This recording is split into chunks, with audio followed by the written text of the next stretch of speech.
Školjare kod Trihodza na hodzini pestovanja ruskого jazika u osnovnoj školi Jovan Popović u Srimskej Mitrovici prečitali biografiju profesora Janka Erdelja, kotri bar značni za Rusnacoh. Von perši vinjesul podatki o prisiljenju, živoce i običajoh Rusnacoh u Srimskej Mitrovici.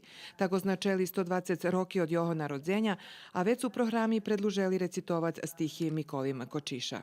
Bar znam Milože še tu u osnovnoj školi Jovan Popović i dalje otrimuje hozini ruskого jazika, že profesorka mastera Monika Bođijova z njima organizuje nastavu i že še je školjarov, dosta točne číslo školjarov, jak to vymáha i kompetentné ministerstvo.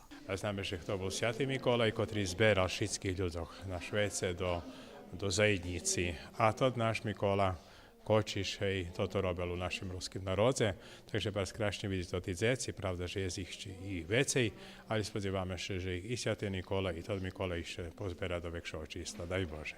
U Mitrovici, znači každej nedjelji na 11 hodin máme hodiny ruského jazika u osnovnoj školi Jovan Popović.